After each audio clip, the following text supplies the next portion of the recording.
All right, Jabosai. Good afternoon. A tremendous zechus. Baruch Hashem. And now I could thank our annual Talmud Torah sponsor in person, Naftali Tilson, for dedicating all the Shir Midrashos this year. And the zechus of besuros tovos for all of Am Yisroel. Incredible halavai. We should be zochem Yahrzeit Hashem. And really, thank you to Jari for hosting. This is perfect. Mamish, absolutely perfect. All right, so we'll say, so today's daf is Kuf Samich Tes.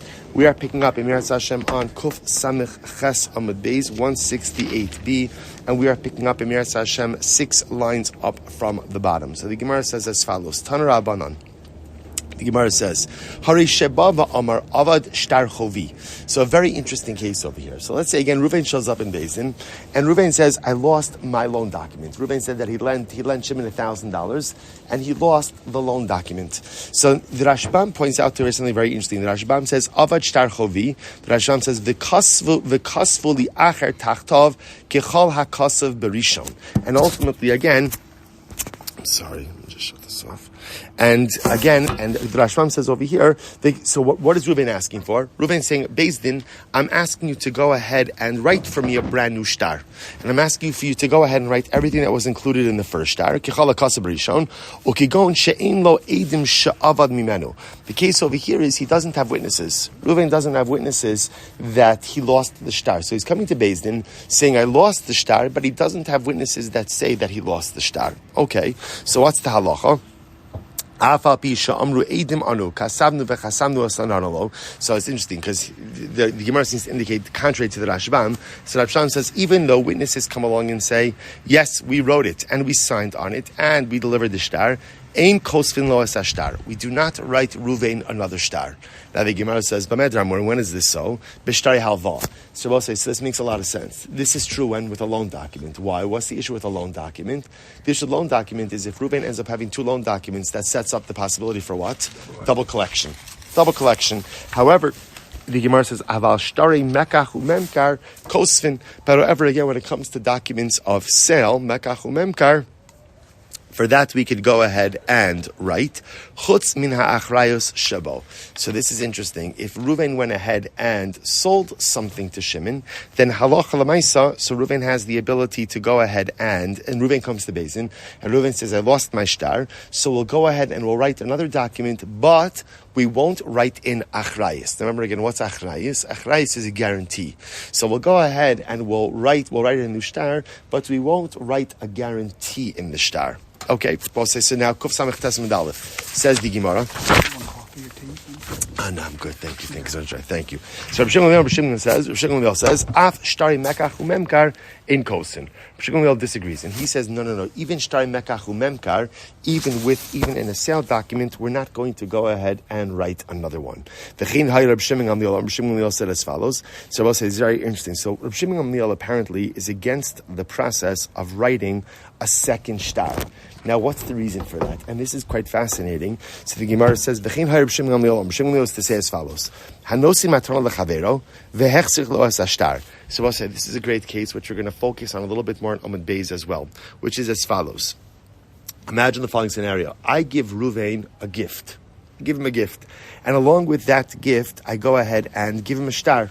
So right, even though a gift doesn't need a shtar, but halacha l'maisa again, I choose to give him a shtar. So the Omer hanosei matana lechavero, I give Reuven a gift, v'hechzir lo es shtar, and now imagine for a moment Reuven gives me back the shtar. Right? So I give him a gift with the shtar, and then Reuven returns the shtar to me. What's the halacha? Chazra matanaso. The halacha is, Rabbi Shmuel says, the matana reverts back. Now, what's the logic behind that?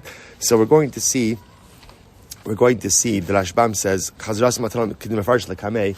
We'll see. I'll just give you coming attractions over here.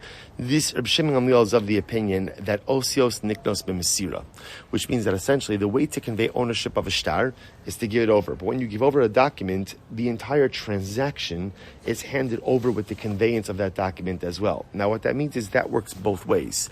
So when I give Reuven a gift, right? When I give him the shtar, he acquires the gift.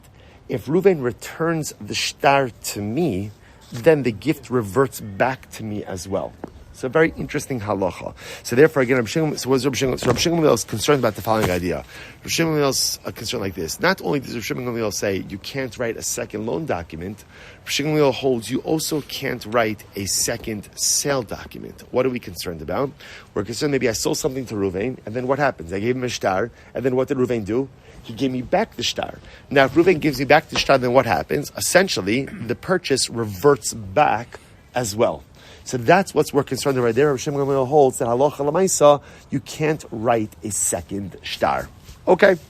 Would destroying the shtar accomplish the same goal? Can you possibly reuse it? Or stop giving it back? We'll say that once more. Meaning, if you destroy, let's say once the transaction is complete and he ripped it up, he destroyed it, so it couldn't be reused, or would that be sufficient? Also, or that has to be given. I mean, Sufficient to what? Well, in other words, for the transaction to be completed. To be completed or to be reversed. In other words, if I give you a gift, let's just play this out. I give you a gift, right, and I give you a shtar. So now, go ahead. What's your question? So you give me a shtar. Yeah. And then I complete the transaction by giving you whatever the shtar is saying, the matana. Yeah. And then, but then we saying that in order to revert back, we have to give you back the shtar. Yeah. In order that it should be correct. In other words, if you want to give me back the gift, you could give me back the object, or you can give me back the shtar. But once you give me back the shtar, the gift is considered to have reverted. Right? If you were to tear up the shtar, that's it. That's the end of the transaction. In other words, the transaction stands. It stands. I'm not learning this now, but I assume it means we're talking about the person who says the shtar does not have a chazaka. If you would have a chazaka, then there wouldn't be an issue. Correct. This is all assuming there's no chazak over here.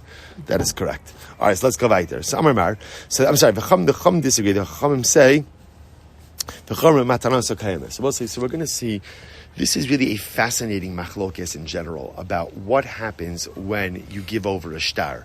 So does the giving over of a shtar formalize the transaction or not? Rabbi Shmuel says yes, and this becomes known as osios niknas b'mesira. We'll see it on Amud Beis. But the Chacham disagree. The Chachamim say that halacha l'maisa shtar very often just serves as a shtar raya, as a proof to the transaction occurred, but the shtar may not necessarily be the object that concretizes or solidifies the transaction. And certainly the Chachamim would say that if I give someone a gift, if I give Reuven a gift, and Reuven gives me back the document, the giving back of the document does not cause the reversal of the gift. Okay, so Gemara says, Amar chutz me'achrei Shabbat. Let's go back to what the Brisa said before, right? What the Brisa said initially, that if Reuven shows up in Beis Din, right, and Reuven says, I lost my shtar, and he asks Beis Din to go ahead and write another shtar, so Beis Din will write it, not a loan document, because a loan document we're concerned that you may double dip, but we'll write a regular transaction document, but we will not include a guarantee within that document. So says the Gemara as follows. My time, what's the reason for that? Amrav Safra, lefi shein kosvin shnei shtaros al sada achos, because we do not write two documents on one sada. Well, so we saw this in yesterday's daf also. You can't write two property documents. You know, it's interesting that a couple of days ago, one of the guys from the shir said to me, he's like, if you speak to like lawyers today, like the cloud gadol in shtaros is say as little as you can, right? Be as succinct as you can. It's interesting, right? Because the Gemara spoke of this idea of like chazering stuff over in the shtar, when conventional, at least contemporary wisdom is say as little as you can in the shtar, make it as clear as you can the first time. So certainly, if you're trying to be succinct in the shtar, alachas kama v'kam, you're not going to write multiple documents for the same transaction, because that just opens the door for all types of fraud. So the Gemara says as well: Fishein kosin shtei shtaros al sada achos, dilma azl balchov tarif leilahai va'azl hai umma. So what are we concerned about? In general, what are we concerned about if you write two shtaros? Here's what we're concerned about. We're concerned that halacha l'maisa dilma azl balchov tarif leilahai. So let's play this out for just a moment, right? Reuven sold me a piece of land, a property. Reuven has a pre-existing creditor. So Reuven's creditor now comes and seizes the land from me. Well, it's okay, because why? I have a shtar. So what does that mean? I could go seize property from other property, either from Ruvain or from other people that Ruvain sold to after he sold the property to me. Okay, so the Baal Chuv is going to come and take land from me. Va'azul hai umapik chad v'tarf lekuchos. So I'm now going to go ahead, and in order to make myself whole, I'm going to go to other people that Ruvain sold to, and I'm going to seize their land. V'amrei leBaal Chuv. So we'll say we're concerned about collusion over here. I can then go over to the creditor and say to the creditor, Shofli, do me a favor, give me a little bit of time. Di ikumba v'hader katirfan umapik achrina v'hader v'azir tarf lekuchos achrini. So we'll say, what are we concerned about? Essentially, to make a very long story short, if I have two shtaras on the same piece of land, it's possible for me to fraudulently collect from purchasers twice. Just logical, right? Again, two shtaras allows me to claim that the property was collected from me, and I'm here to collect from other purchasers. And if you have more than one shtar, you could do that more than one time. All right, so the Gemara says, 1 second. But 1 second. In general, both say after a loan document or after a document has been used, it's torn up, right? In order to prevent it from being used the second time. So maybe the document was never torn. That can be. Rav Nachman says as follows: Kol tirfa delo kasiv bei kari. So I'll say this is very interesting. This is a mechanical Gemara that teaches us how collections are done. Just in general, see what we're referring to over here. I sell Ruvain a parcel of land. The assumption is the assumption we're working with over here is that every real estate transaction comes with achrayus. Right? If I sell land, that comes with a guarantee. What does a guarantee mean? Guarantee means that if for some reason the land I sell to Ruvain is taken from Ruvain by one of my creditors, I agree to make Ruvain whole. Now what that means is Ruvain has the ability to come and seize land from me or to seize land from other people I sold property to subsequent to my sale to Ruvain. That will say, but there's a process for that. Watch this. So the Gemara says, listen to this. V'amar Rav Nachman, Kol tirfa, delo kasiv bei, Karina l'shtar demalva. So we'll say this is actually very interesting. So remember, how does all of this start? Right, all of this starts ultimately again with the shtar. Now it happens to be they're dealing with a loan document, not a transaction document, but it's the same idea. So we'll say first there's a shtar, right? So after you have a shtar, you have what's called a tirfa. What's a tirfa? A tirfa is a document where Beis Din says you are entitled to collect property. You're entitled to collect. So any tirfa that doesn't have written in it, we tore up, Beis Din tore the original loan document, lav tirfahu. And we'll say what this means is like this. We're going to see that there are multiple stages in the collection of property, right? When you're entitled to collect property. But in order to go through the stages, we tear up every previous document, right? So let me clarify this in just a moment, right? I go ahead and I lent money to Ruvain. Right? Ruvain defaulted on the loan. So now I, as the lender, have the ability to collect property from Ruvain. Let's say Ruvain doesn't have any property, so what could I do? Let's say Ruvain sold off assets after he borrowed money from me. So all those assets are encumbered. I have the ability as the lender to collect those other assets. So now what's the process? So first process is, step one, I go to Beis Din. What do I go to Beis Din with? Loan document. Beis Din says, okay, Silber, you're entitled to collect sold properties from Ruvain. What does Beis Din give me? Beis Din gives me a tirfa. Like literally tirfa means like to collect, right? So Beis Din gives me this tirfa document. So let me just say this outside. After the tirfa, Beis Din gives me then an adkarta. Adkarta is a document which outlines which particular parcel or which particular properties I am allowed to go ahead and take in order to satisfy my claim. And ultimately, again, after an adkarta, Beis Din writes a shuma. A shuma is literally like a valuation document. The idea, so these are successive pieces of paperwork that Beis Din issues, but the idea is Beis Din won't issue it unless the previous document in the succession was destroyed, which makes sense. What are we concerned about? Otherwise, what could happen? You could double dip. So therefore, now look at this in the Gemara. So the Gemara says, Kol tirfa de lo kasebe. So again, any tirfa that doesn't have written in it, karana l'shtari demalva, that we tore up literally again the lender's document, which means we tore up the loan document, so it can't be used again. Lav tirfahu. V'chol adkarta de lo kasebe karina la tirfa. Assuming again the adkarta. Any adkarta that doesn't have written in it, we tore up the tirfa, is not an adkarta. V'chol shuma delo kasev be karina la adkarta, right? And any shuma which does not have written in it that we tore off the adkarta, lav shumahi. So what do you see from here? What you see from here is supposed to say that these documents need to get torn up. So how can you, what are we concerned about with double dipping if, again, at the end of the day, the document has to be torn before any subsequent collection processes are taken? So maybe ultimately, again, I'm not coming with my own claim, rather, again, I'm coming with a claim of my father, where the documentation may not be as intact. Okay. So we'll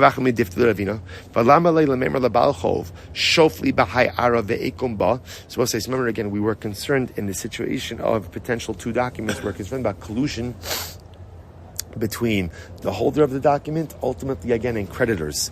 And the holder of the document said to the creditors, I'm going to seize land. Let me hold on to this land for a little bit. Don't bother me right now. And the Meretz Hashem then grab this land for me a little bit later on. So the Gemara says, I don't understand. The Gemara says, tarif. We'll say, if I'm holding two documents, why do I have to get into collusion with the creditor? Just go ahead and collect twice just based on the use of the two documents. This is very interesting. The Gemara says, Imkain nefishi ale bale dinin. Here's the issue. If I start collecting from people with multiple documents, that gets a little bit fishy. Right? People see that. Right? People are going to see that. And halacha l'maisa, again, there's going to be a lot of claims in Beis Din. That's going to raise suspicion that I'm up to no good. Okay? So Mar says, V'lichtov l'hai shtara me'alya, v'lichtov tavra l'mocher. So why don't we do the following? Why don't we go ahead? So we'll say if I'm coming to Beis Din and I'm claiming that, again, I lost my document, I need Beis Din to write for me a new document. So why not go ahead and write this new document? V'lichtov l'hai shtara me'alya, v'lichtov tavra l'mocher. And write the following receipt for the purchaser and say the following: Kol shtare diyafkun al arada. Any other shtaros that are brought as a result, right, on this claim of land, psulin, are going to be pasul, lebar min diyafok bizmana da, except with a shtar that comes with this particular date. In other words, write a receipt that identifies there's only one valid shtar on this piece of property, and identify that particular parcel of land, again, by a particular date. That would obviate any concerns about using a secondary shtar. What do you see from here? Ein kosvin shover. We don't write receipts. Now, both say now, what's the issue with writing receipts? So the Rashbam points out over here, if you take a look at the last Rashbam on the page, on Kof Samach Tasamad Aleph, the Rashbam says, Zosomeres, Machlokes Tanoim Hibumasnisin, Bepirkin, Beshtari Halvos, the Ikalamandamar in Kosin Shlo Yitzarach Lishmar Shavra Min Achbarim, Umalvesh Sha'avit Shtaro, Hifsid Chovo, Voshamecha. So we'll say, so it's an interesting machlokes about whether or not we write receipts. Now say to yourself, what could be wrong with writing receipts? Because we'll say, if you write a receipt, then what happens? There's the individual has a responsibility to safeguard the receipt, right? And if he doesn't safeguard the receipt, then ultimately, again, it leaves the transaction open. So as a machlokes, do we write receipts or not write receipts? The Gemara says it appears from here that the halacha is that we don't write receipts. Kof Samach Tes Amud Beis, Amar Lahu. So he said, Ba'alma kosvin shover. In reality, in general, we write receipts. So what's the concern over here? Right? Maybe the creditor. This is the creditor of the seller. Right? So maybe the creditor of the seller is going to come along. V'tarif mine de lokeach, and is going to seize the property from the purchaser. And ultimately, again, he will come and then collect from the subsequent purchasers 2 times using 2 shtaros. And there is no receipt ultimately, again, by the purchasers regardless. Sof lekuchos lav amari de arahadri. But again, at the end of the day, the lekuchos, the purchasers are still going to come to the original owner of the land to be made whole. Adahachi v'hachi shamet v'achol peri. While that's true, but nevertheless, in the interim, the land will be divested. Okay. Inami lelokech shelo ba'achrayis. If that's the case, then the same thing should apply even with a purchaser who does it without achrayis. Ihachi shtari halva nami. If that's the case, the same concern shouldn't just apply to Mekach or Memkar, but should also apply to loan documents. To which the Gemara says, no, loan documents are different. Why? Hasam, the Gemara says, Hasam, the Zuzi Masik, Amri Faisei Balchov Bezuze. So we'll say because loan documents deal with money, so therefore again we could say that ultimately again they will say that they appease the Balchov with money. Hachad the Ara Masik, but here we're dealing with land, made the Yodi demand the Masik Ara Bezuzi Lamafais. Everyone knows that where there is a real estate transaction, so ultimately again, he's not going to be satisfied just simply with the conveyance of money. Fine. Amar chutz min achrayus shebo hechi kasvina. So both say, so now listen to this. So now let's take a step back. So now we've kind of just gone through this entire piece over here, but the Gemara is looping back not to the beginning of the Brisa. What did the Brisa say? The Brisa said Ruvain shows up in Beis Din. Ruvain says, I sold property, I lost my shtar. I lost the shtar. So what's the halacha? Beis Din, or the truth is, it would really be Ruvain sold to Shimon. Shimon's going to show up, and Shimon says, I lost my shtar, right? I lost my shtar of purchase. So Beis Din will say, okay, we'll go ahead and we'll write you a new shtar, but without achrayus, right? Without a guarantee. Now what does that do? Essentially, what that does is that gives Shimon his shtar. So now he has that documentary proof that he purchased this property. But it doesn't negatively impact anyone else because in the event that the property is seized, he can't really go collecting other properties. So the Gemara says, how do you write shtar without achrayus? Amar chuzin achrayus shebo hechi kasvinan. How do you write that kind of shtar? Rav Nachman the kasvi haki. Here's what you write. Listen to this. Shtara dinan. This particular shtar, de lo lemegbi bei lo mishabadi v'lo b'mnei chari. So we have this shtar, but this shtar cannot be used to collect from encumbered or unencumbered properties. Ella ki hechi detikum ara biyadei delokeach.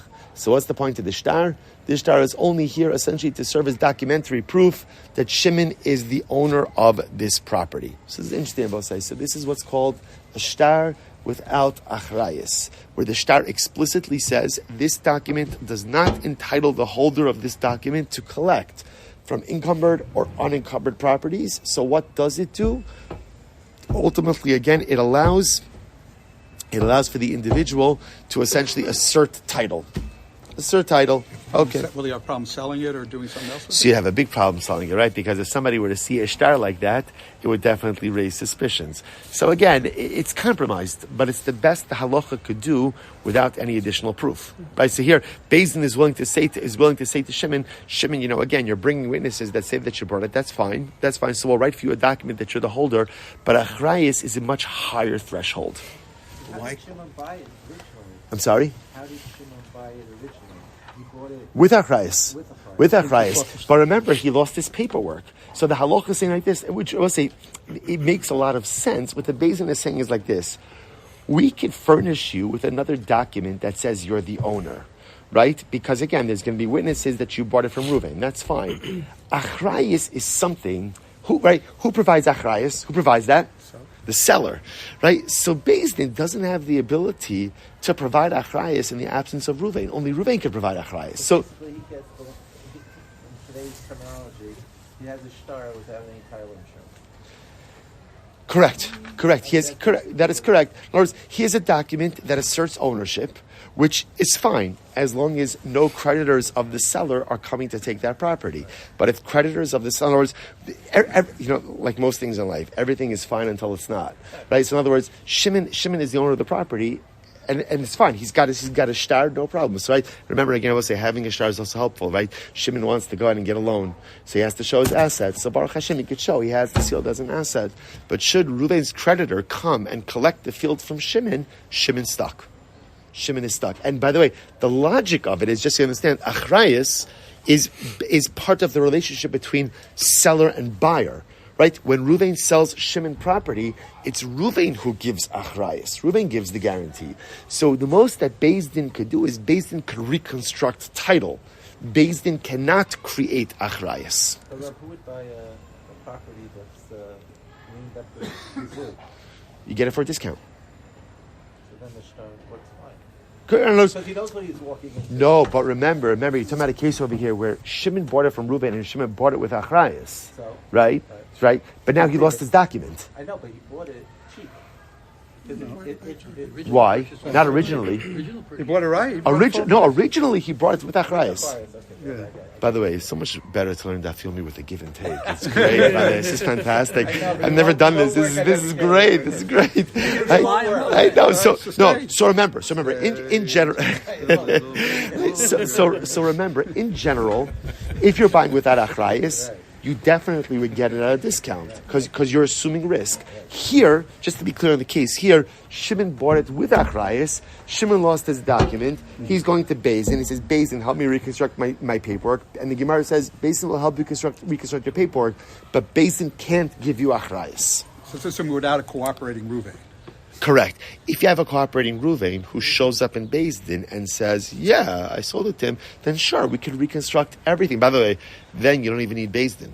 Right? Because then if Ruvain and Shimon could just reconstruct the document themselves.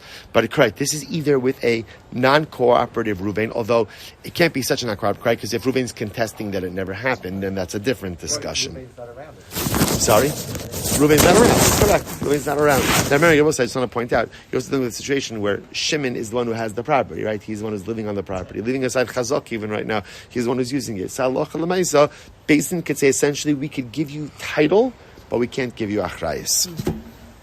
All right. So again, and here's the lashon of the here's the lashon of the shtar. Shtar dinan. This shtar the lo lemekbi bay lo mi mishabadi v'lo bnei. So again, you can't use this document for any type of collection, not for encumbered or unencumbered property. Elo ki heichi detekum ara biyadi delokeach. What does it establish? Ownership, title. Okay, Amar Rafram. So both this is very interesting.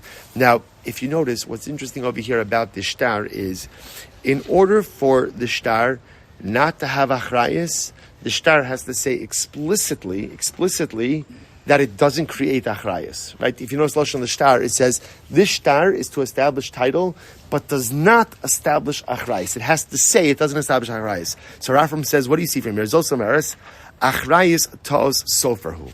So we'll say, let me say this a little bit differently. What this tells us is real estate purchases are assumed to come with a guarantee. The default of real estate transactions is that it is guaranteed, right? Which is, so the way the Gemara phrases it as is achrayus tosover, which means if I purchase a field from Ruvain and there's no mention in the shtar about a guarantee, then we assume that was what? Scribal error. So it's fascinating, right? I don't know how this works how it works in regular real estate law, but at least in halacha, the guarantee is assumed to be there unless explicitly stated otherwise, right? And that's why, by the way, to come full circle, that's why when Beis Din writes this shtar for Shimon, Beis Din has to write, this shtar does not provide achrayus. Why? Because if the shtar would be silent, the assumption would be what? Achrayus is there. Fascinating, right? So that's what it means. Rafram says, achrayus, so we learn from here, achrayus ta'os soferhu. That in general, if a document makes no mention about guarantee, we assume the guarantee is there. But why isn't it written? Scribal error. So you see two things. You see, by the way, normally, in a shtar, you would write achrayus. You would write it. But even if you don't write it, we ascribe that to scribal error, and halacha l'maisa, the achrayus is still assumed to be there. So the Gemara says, Taima, the custom. It goes against the concept a little bit, because if you bought it cheap, low value, then you would assume that he bought it without achrayus. You're giving him too much benefit of the doubt. If he bought, I think it's just the opposite. I think now that you know that a stam real estate transaction comes with achrayus, that's the norm. So if you're doing something out of the norm, you need to note that. It's just a question of, in other words, what the Gemara is establishing is what's the norm. So the norm is that people buy regular land, right, at a regular price, or maybe even for real estate, an inflated price. But the assumption always is that it's coming with achrayus. So therefore, if you're buying at a discount, and therefore you're not getting achrayus, the burden of proof is upon the seller to make sure that is included in the document itself. And that's why it says Taima the kasav lehachi, halo kasav lehachi gabi. And that's why in this shtar, where Beis Din is only providing for title, not for guarantee, Beis Din has to say explicitly, no guarantee included. Okay, Rav Ashi says no. Rav Ashi, on the other hand, he disagrees. He says, Achrayis lav tosoferhu. He says that Achrayis is that in general, we do not assume that a guarantee is a part of every real estate transaction. We do not make that assumption. And therefore, again, in general, if a guarantee is not written into a document, we do not ascribe that to scribal error. Instead, what we say, what is that? There's no guarantee. There's no guarantee. Umay chutz ma'achrayis shebo. So what does it mean when it says in the Brisa that in this case over here, where Shimon is coming to recreate the document, Beis Din will write him essentially a proof of ownership, but no guarantee. To lo kasa be'achrayis. Ultimately, again, that there's no achrayis written into the document itself. So I will say, so this, by the way, just happens to be a fascinating machlokes about what is the default setting of halachic real estate transactions. So machlokes Rafram and Rav Ashi. Rafram says the default is that every real estate transaction comes with a guarantee, and if you're not giving a guarantee, then what? That needs to be stated explicitly. But if the shtar is silent, the assumption is the guarantee remains. Rav Ashi says no. The default is no guarantee. And if there is going to be a guarantee, the guarantee has to be written into the shtar. And if the shtar is silent, the assumption is no guarantee at all. Machlokes. By the way, how do we paskin? Just so you know, the Rambam paskins like Rafram. It's actually fascinating. The Rambam paskins that halacha l'maisa, the default is that it's a guarantee. That's the default in halachic shtars and halachic real estate, that which makes sense. Which makes sense, right? In other words, that again, the default is you buy with title insurance.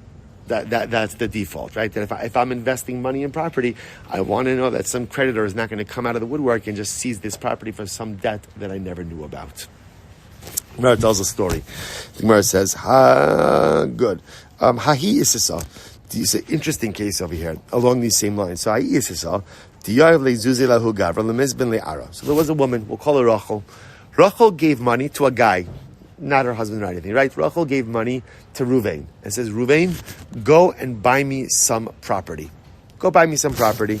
All right. So what happened?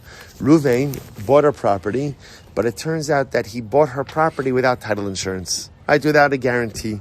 So obviously she's upset because, again, I will say, obviously getting property without a guarantee is a very dangerous proposition. So she's very upset. So they came before Rav Nachman. So Rachel brought Ruvain to a din Torah. She says, you did not comply with what the shlichus was. So listen to this. Amrlei, so Amrla, or Amrlei, litakuni shadarticha v'lo la'avusei. So Rav Nachman paskined that Rav Nachman said to Ruvain, said, listen, Rachel sent you to do something beneficial for her and not detrimental. The act of buying property without a guarantee is objectively detrimental. Therefore, listen to this. This is wild. Zil zabna minei shlo b'achrayis. So essentially, listen to what Rav Nachman says. Rav Nachman says to Ruvain, look, you contracted with the buyer. You contracted with the seller. You contracted with the seller to buy property without a guarantee. So you buy it from the seller without a guarantee. Now get ready for this. V'hadar zabnin nehela b'achrayis. And then sell it to Rachel with a guarantee. So to hear what this is, now this is pretty crazy. What's happening over here? Who's providing the guarantee over here? Who's providing the guarantee? It's Ruvain, right? Ruvain, the shliach, which is pretty wild. So Nachman says essentially, you were derelict in your responsibility. You should have purchased for her. But in other words, whenever you buy property, again, you need to have a guarantee. So you were derelict in your responsibility. Therefore, what you provided with the guarantee, which is a pretty significant thing to say. Incredible. Think about it. Almost would have thought initially that it just shows you how the Chazal wanted the power of the sale. It didn't want to go through. You could say, you bought it without achrayus, it was a mistake. You bought it shelo b'achrayus, so just, forget the sale. But it's not what the Gemara is saying. We're saying he has to buy it from the seller. Right. The shliach has to buy it and then turn around and sell it to them. Right. But it's not, you can't just sit and tell the seller, okay, sorry, this is a mistake. Or it could also be, we're talking about a situation where, in other words, it was the sale was already done, and perhaps again the seller is no longer here.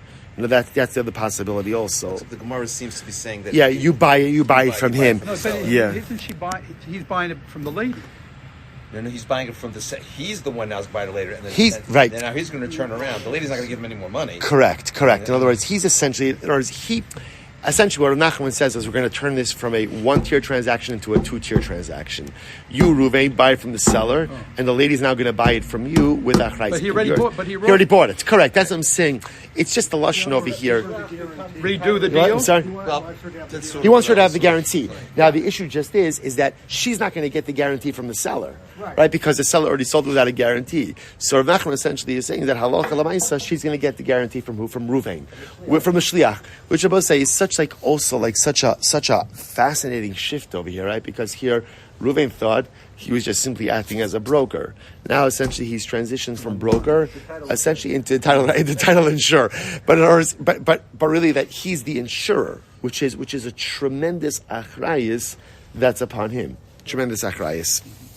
Rob, just one quick question. When a star has achrayus, is it very specific, or is it general achrayus? So remember, technically speaking, a shtar doesn't even have to have any mention of achrayus, because we assume the default. If it does, no. Just the way it says this is being sold ba'achrayus. Free and clear in the sense. Correct. Well, you don't even have to say free and clear, because free and clear means it's unencumbered. Achrayus means something different. Achrayus means maybe it is encumbered, right? Or maybe it's not encumbered. You don't have to state what it is. Who owes it? No. Now, remember, that's on the purchaser. In other words, if I'm purchasing property from you, the onus is on me to figure out, like, is this encumbered or unencumbered property? So that's on me. So again, the difference just is, the halacha recognizes I may do my due diligence, but still may not know about a certain outstanding debt that you have. So what achrayus does is achrayus covers me, in the event that there's something I don't know about, and the property ceases from me, then you're going to make me whole. Yeah. Price is much more. I'm not just a question. I don't think that's such a great translation to say title insurance. It's much more than that. It's a guarantee. Title insurance just means that you have good title to the property. It does not mean that even if you don't, that a lender of the person that you bought it from can come after you to get the property. You can't. That's not what title insurance would allow you to do that. Wouldn't title insurance if somebody comes about that particular property? Right. But achrayus means it's totally separate debt. Nothing to do with the property that you sold or bought. Totally separate. If the seller is a debtor to somebody, that debtor, that creditor can come and take the property. It's much more than title insurance. Title insurance wouldn't allow you to do that. Right. I hear. Because he has like sort of a personal guarantee. Exactly. Right. Exactly. Guarantee. Guarantee is it's a all-encompassing guarantee. Plus, actually, right. All-encompassing guarantee. All right. Whatever you want to call it. Yep. Good. So we'll say, first of all, take a look at the Rashbam. The Rashbam just on this last case. Zil Zabne, min amocher shelo ba'achrayus, a kosev ashtar b'shmecha. So we'll say, this is really incredibly sweeping over here. So what Rav Nachman was telling Ruvain in this case over here, right? First, the widest lines in the Rashbam. So Rav Nachman was saying, Ruvain, who's the broker, you go and purchase this from seller in your name. So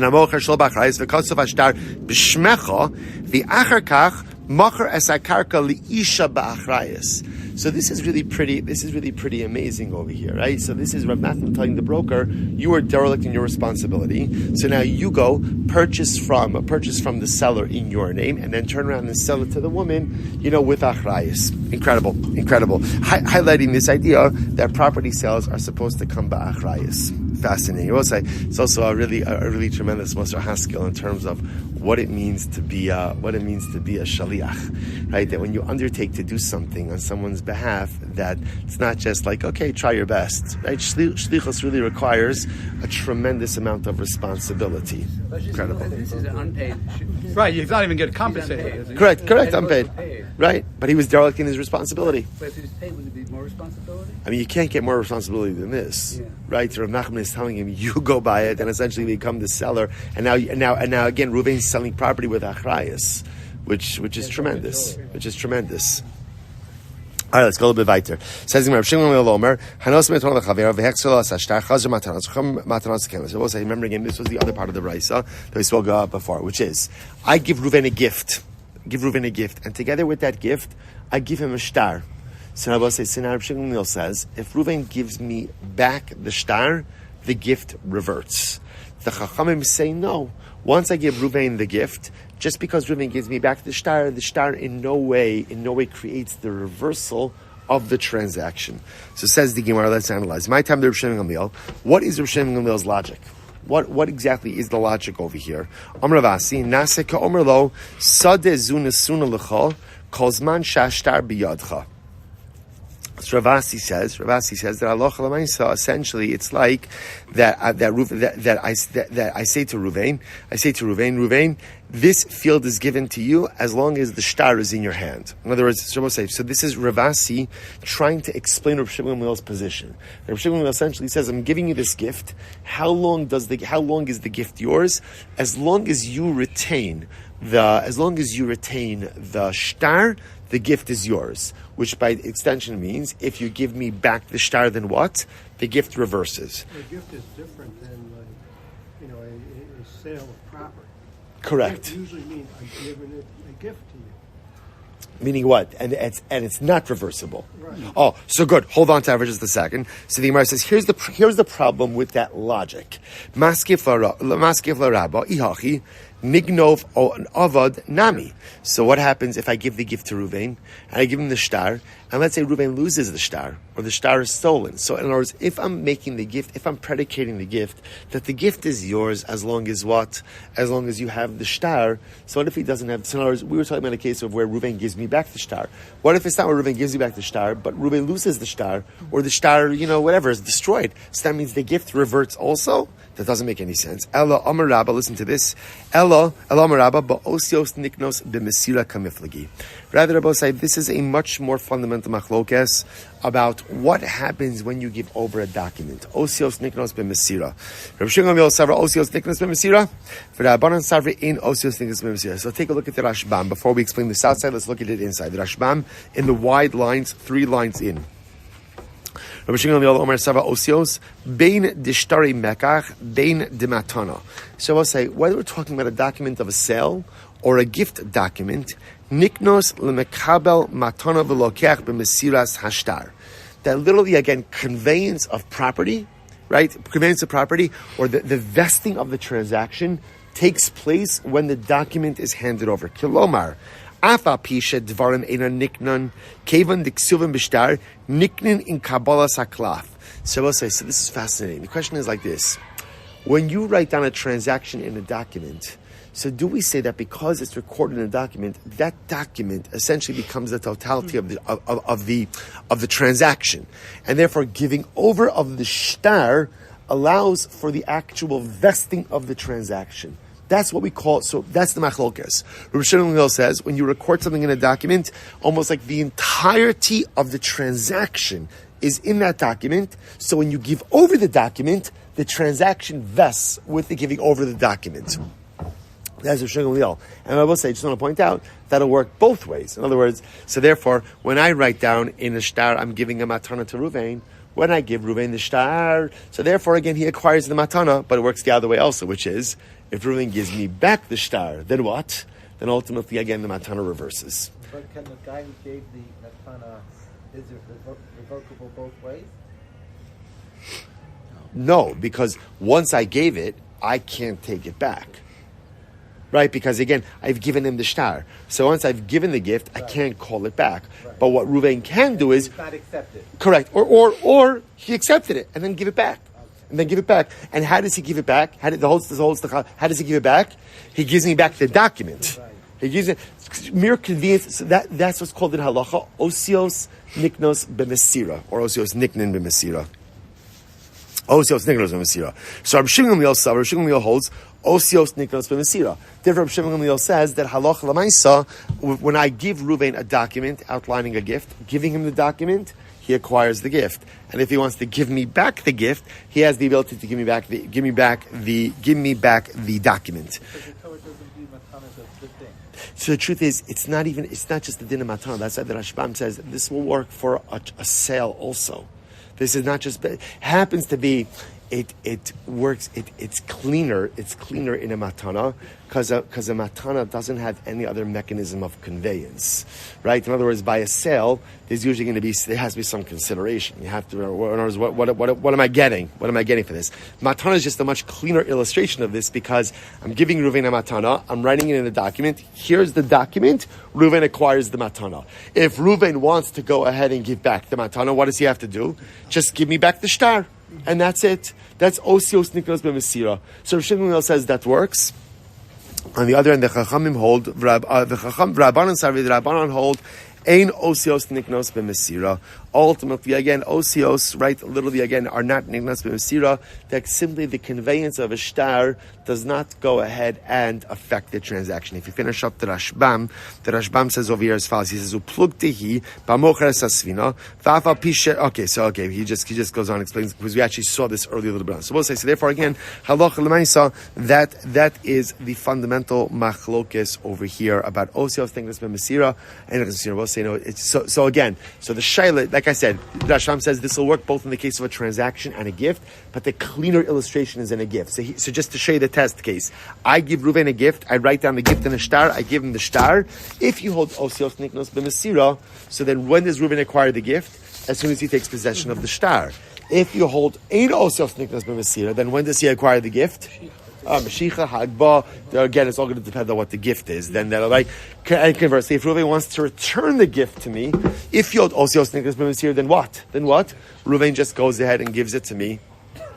Gives me back the shtar. If you hold at the end of the day that halacha l'maisa again, ain't no such thing. If he wants to return the gift, again, I'd have to reacquire the object as well. And I will say, it's interesting. I think in like a Musar Haskell way, this osios niknos b'mesira. So I'll say osios is also remes to Torah, right? Shishim riba osios b'Torah. So I'll say, so here's the shaila. How does one acquire osios? How does one acquire Torah? Says the machlokas, could osios be niknos b'mesira? What does it mean, mesira?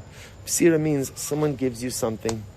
Can you be koneh Torah just through someone else giving it to you? Or do you have to somehow be koneh it in a more substantive way on your own? So machlokas.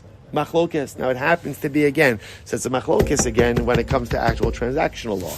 How do we pass when it comes to ruchnius?